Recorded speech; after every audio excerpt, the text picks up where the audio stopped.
In this part 2 video, I'm going to show you how I do the CAM programming and the machining operations of this continuity test fixture. So I'm in Fusion 360 in the design environment, and this is where I've modeled everything. Now I'm going to switch to the manufacturer environment, and we're going to hide some of these components that I don't need to see. So we're going to get rid of the base, the table, the artwork, the pigtail, and we're going to get rid of all of these test pins. That leaves us with our finished model. This is going to be a block that's cut from a bar stock of Delrin, and there are going to be 3 setups involved.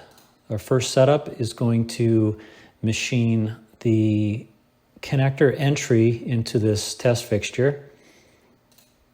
Our second setup is going to machine the backside where the continuity test pins are going to stick through. This is where the wires will be soldered. And the final setup is the bottom. That's going to toggle into our base. Notice that there's a coarse Phillips head screw here, and there's 2 roll pins, and that's going to hold this test fixture firmly in place. So I've already done these operations. I've set that up, but I'm just going to guide you through, and you can see how I did this here.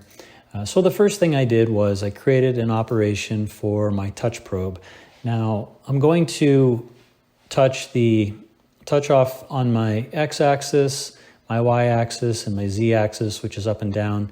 I'll set that up before I run this program, but as I'm loading additional parts in to do multiple cycles, I want to be able to set this in the vise, and the only thing that's going to change is the X position, because the part could be in just a little bit left or a little bit right of the operator. So that's why I'm using this touch probe to pick up on both sides to make sure that the work coordinate system is in the center of the part. So here I have defined, let's go into the operation, some settings for a tool I'm going to use, a 3/16 end mill, and I'm just very simply specifying what is it that I'm going to machine here. By the way, this is a 2D adaptive operation, which means that I'm going to basically assign a pocket. I'm going to assign a boundary that the tool is going to machine within, and it's going to do that in a way that it's going to enable or it's going to keep a consistent load on the tool. That's the idea of the 2D adaptive operation. So this is just setting some heights, top of the part, the bottom of the part that I'm machining, a retract height, a clearance height, and but I've already done all this, and more importantly, what I really want to show here is that in this 2D adaptive, I just have to say, this is my boundary. We're going to machine inside what is now highlighted in blue, and we're going to do that multiple depths, and we're going to do that at about 130 thousandths per depth, and then it'll go down to the next one and the next one and the next one. And you can see that when it generates the toolpath, that there's multiple depths assigned here. I will run the simulation here shortly. Now we're just going to do a 2D contouring operation with the same tool, and we're going to take multiple depths there. Then I'm going to come in with an 1/8 inch end mill, and I'm going to do the same thing I did previously, but the 1/8 inch end mill is going to give me, allow me to go tighter to these radiuses that can't be reached very well with a 3/16 end mill. Okay, so once I get to the bottom here, I'm going to do some more adaptive work, and we're going to kind of take out some of the bulk of the material below what this, let's call it this boss or this island is. And then we'll use the 1/8 inch tool, and we'll just make a few cuts around the wall and then around this other wall. And then we will Yep, we're still on the walls. Then we'll finish this off with a chamfer mill around the top, just so that it's a nice smooth entry for the connector to come in. We will spot drill, and then we will drill our through holes. So here is a simulation.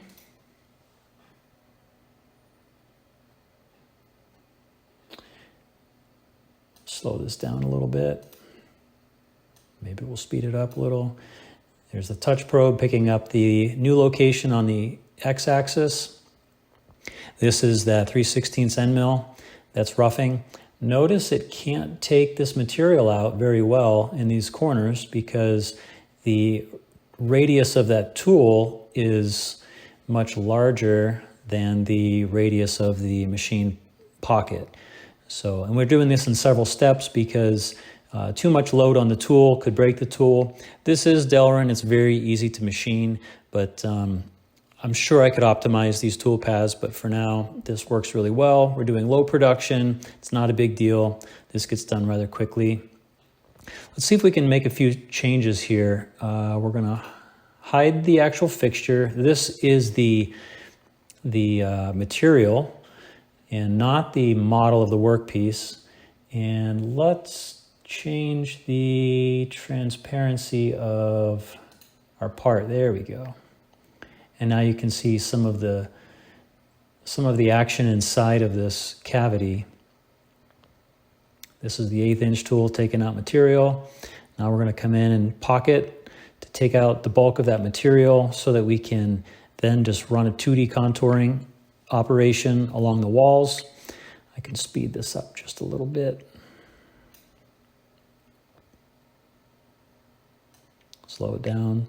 Okay, so now we're just moving along these walls, taking material away. We're going to clean up some additional material there.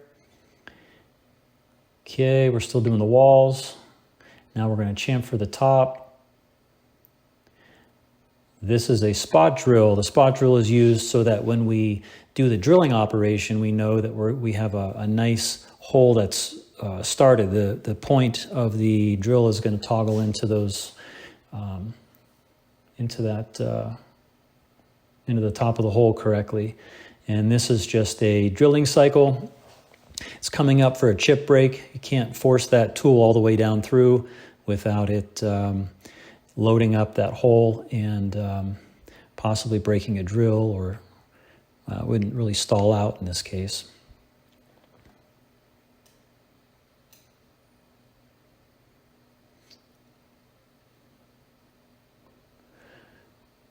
Okay, so there's the first part, the first machining operations. And if we go to the back side, very similar here. Let's bring our part back. There we go. And we're going to pick up X again. We're going to pocket. We're going to run a 2D contour operation to clean up those walls. And then we're going to chamfer the top. Here we go. Pick up X. 3/8 tool is going to pocket inside. There you go. That's all there is to that.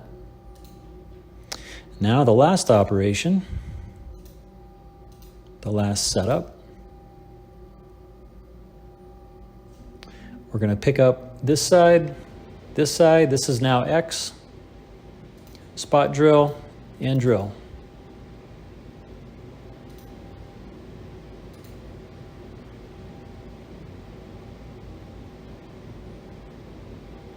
That's all there is to it. With that, we should have a completely machined fixture ready for assembly.